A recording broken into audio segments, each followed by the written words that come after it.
If you're an anime fan, Attack on Titan is a series that needs no introduction. This is one of the most popular shows and one of the best in anime for a reason. There are so many great things to talk about with this show, and my goal with this video is to just show my appreciation for this amazing work of art, and also talk some of my final thoughts about the ending of the manga, and everything else in between, because there are so many things that I can't cover in such a short time, but I'm gonna try my best anyways. I want just to talk about how this series made me feel, because I only started to watch it last year during the final episodes of the final season, and I had to go and rewatch the entire thing, and I gotta say that it was worth it because I just loved every second of it.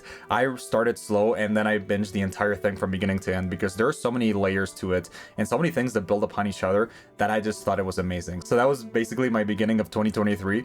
And of course, after that, I just had to go buy the manga series because I wanted to read the entire thing, get the full panorama of the Attack on Titan universe. And now that the series has finished, and of course, I have some thoughts about the controversial ending, I really think that it is time to talk about it and just go over a full overview of the series, its main characters, its themes, and that's what I'm going to do with this video.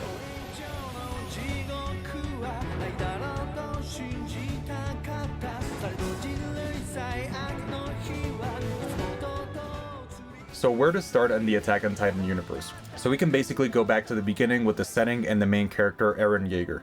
Eren is basically the protagonist of our story, someone who one day everything is normal and then the next his village is raided by a colossal titan in this world where people are constantly in fear and in danger, but over 100 years they've known peace. Suddenly that peace is broken and there is a devastating attack that marks this kid forever and basically lays the foundation for the entire series from that point on.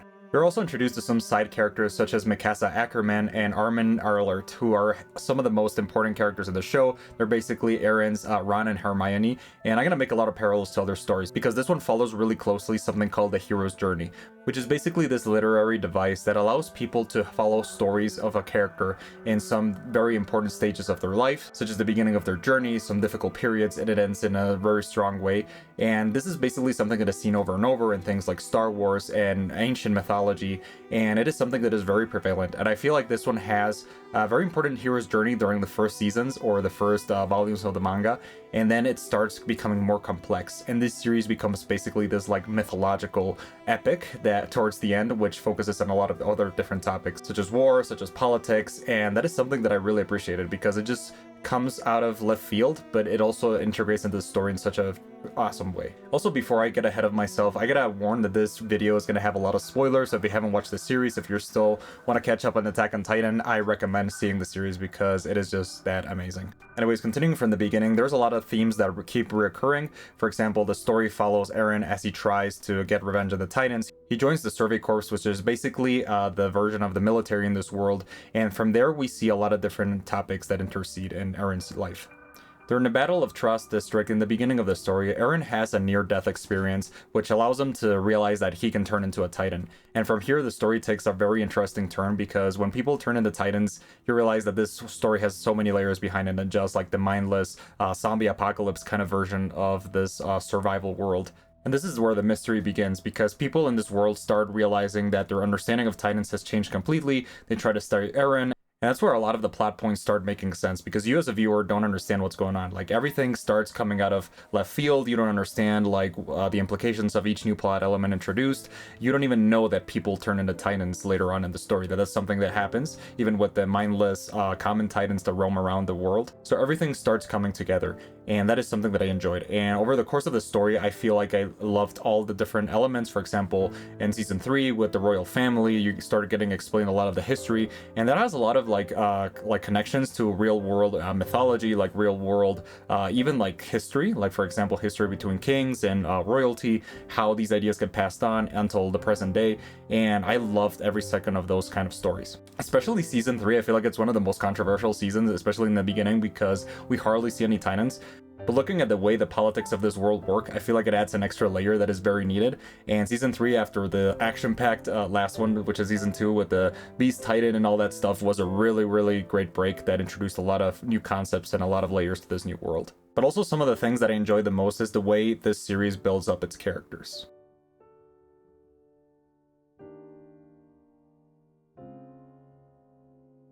The side characters of Attack on Titan add a very important layer, and not only to Eren's story, but also like the world building, and each one has like their own motivations, their own character development, and two of them I want to focus on today is Levi and Hanji. Levi Ackerman is probably one of the best characters in the show. For a lot of reasons, he is this like stoic, hardened character after many years of battling titans, who has a very tragic backstory, and I love this about him. He also has so many badass moments that make him one of the greatest characters in Attack on Titan. I feel like he is a really amazing fan favorite, and also the way he tries to fulfill his duty as a soldier. He tries to live up to his commander Erwin, and that pushes a lot of his development throughout the second half of the story, and that's something I really enjoyed about this character. I also felt like Levi was kind of a pseudo father figure to some of the younger protagonists in the story, especially during the third season, because he is way older and more experienced than, for example, Armin or Eren, and that is something that I loved about this character, and also how he relates to some of the others. Hanji Soya, on the other hand, is another great character, because first of all, she is hilarious. She is just an amazing character in so many ways. Like all the scenes where she's in, she absolutely steals the spotlight.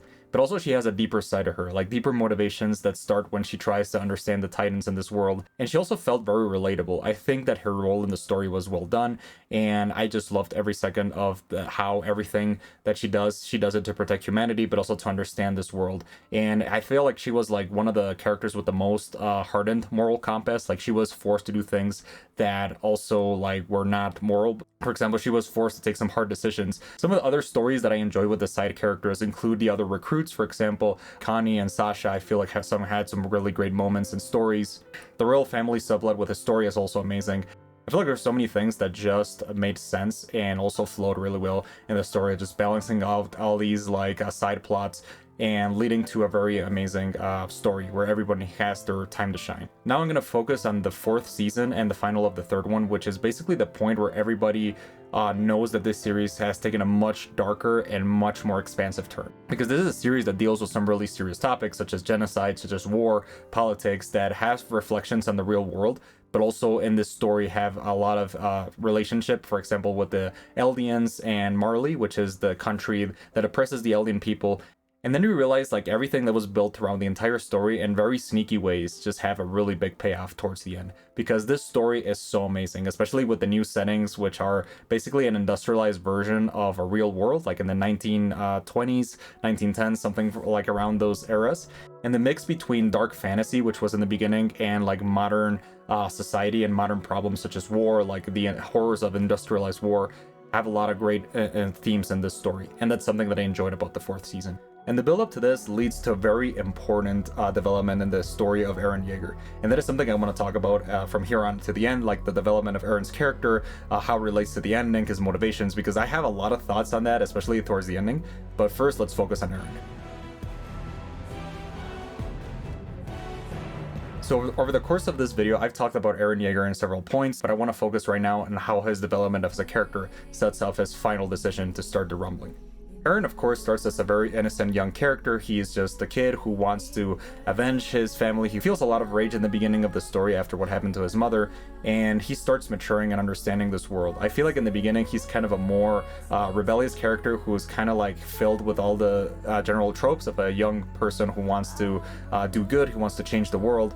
And over the course of the story from the third to the fourth season, it takes a really strong turn. So there is also a time jump. So that's something we have to consider, is how Eren changes during the time from the third to the fourth season and how this shapes him as a character. Because from the third to the fourth season, something really important happens in the mentality of these characters. They realize that their enemy was not the Titans all along, this abstract, evil, mindless enemy. It was basically other humans this whole time. The realization that other humans caused the death of his mother, the death of everybody he loved who died during the course of the series up to this point, kind of fills Eren with something that makes him snap in a way and changes the character fundamentally as a person. I have to say that this says a lot about also our humanity, how human versus human leads to a lot of different tropes that are present, for example, in other zombie stories such as The Walking Dead, such as The Last of Us. It's kind of like the moral, like we humans are the real monsters the whole way. Like it was never the zombies, it was never the Titans, it's just the atrocities that human beings are capable of. I feel like this topic and trope is alluded to at several points in the series. There are some scenes that are very hard to watch where human characters get tortured by other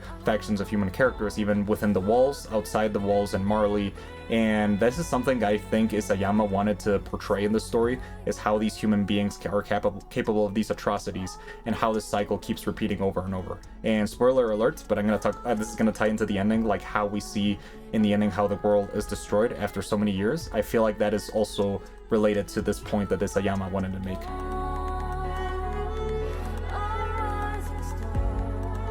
In the end, these stories help us understand how this world is shaped and how Eren thinks, and the moment he decides to put into action the plan that makes the rumbling destroy the entire world. Because we also have to remind ourselves that it also ties to the themes of oppression, of, for example, the story of the Eldian people has a very strong theme of how they were treated badly and over and over. For example, with the euthanasia plan that Zeke laid out, which is basically very dehumanizing to the Eldian people. That had very heavy implications in the plot, and I can see why Eren didn't want to go with that, and how, like, seeing all this inhumanity, all this betrayal between human to human, like, influenced his decision, even though it doesn't make it right. And this is something that is shown in the final episodes of the series. For example, we see a very intense images of the rumbling, which is basically this apocalyptic event that Eren activates during the end with his power as the founding titan. I feel like this has some very important themes related to how when people use destruction and use war in order to achieve their goals, like, nobody wins. Also, I noticed a tinge of nuclear war, those themes, basically the whole destruction of humanity and how it relates to this kind of topic, but also we have to also remind ourselves that in the story, this annihilation is one-sided, so that's something I have to consider. I don't know if this was the author's intention, but I feel like it's also something to think about. So I feel like everything that leads to the final episodes of Attack on Titan has some very philosophical implications. There's a lot of that alluded in the scenes where people are at war with each other, like in the final battle scenes between Marley and Eldia. I feel like everything comes up together to a very important point, which is the apocalypse.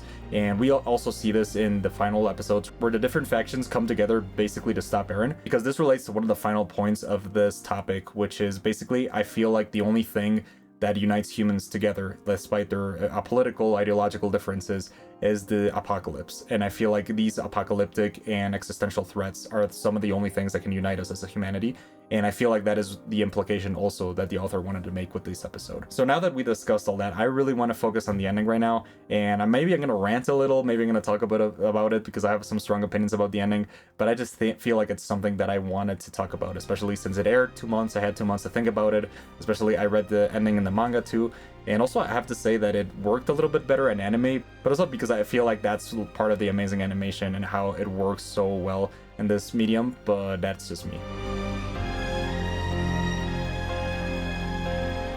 Anyways, let's talk about the ending of Attack on Titan, because this is something that I'm very passionate about, and I feel like it's important to address. So there are many things about the final episode or final volume of the manga that people kind of discussed a lot. I felt like it was too abrupt. I felt like Eren's motivations changed very fast, with his motivation surrounding the rumbling, like destroying humanity. That is something that I just felt like wasn't explained very clearly. One of the things I liked the most was Mikasa's sacrifice, like her final decision to kill Eren. I feel like that was very justified and had like much better build up than Eren's like conversations with Armin toward the end, when he finally realized that he was dying.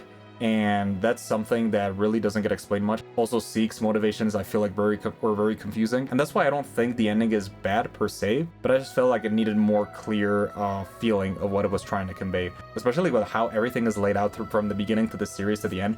It feels like every scene and line has a purpose, especially with the time travel shenanigans that happened towards the end. But the ending just kind of like everything came out of like left field, and like it didn't really show us how these characters' motivations shift from one moment to the other. So that is one part of it. And the other part, I feel like it was the ending, like the ending of that comes after, you know, the story of Eren is closed and we see like the epilogue with these characters. So basically we see how Mikasa has feelings towards Eren after all these years. She visits him regularly at his tomb. Also, I love the implications of how this world becomes modernized towards the end and basically destroys itself ultimately. And I feel like at the beginning I was kind of angry to see this. It's like, okay, so basically everything that we saw was for nothing, and in the end they all destroyed themselves and it became basically a post-apocalyptic world. But I feel like this also relates to Isayama's point that humans are always at war with each other for some whatever reason, but also when there is conflict there's also rebirth.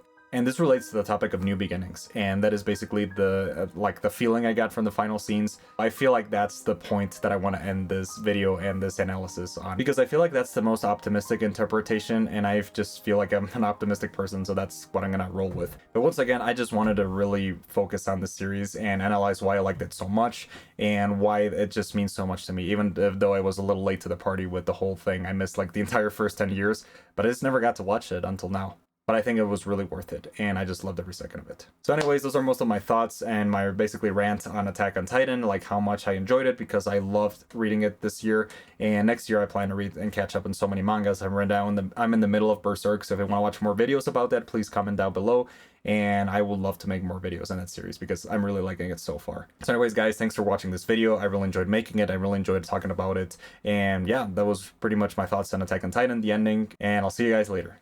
Goodbye.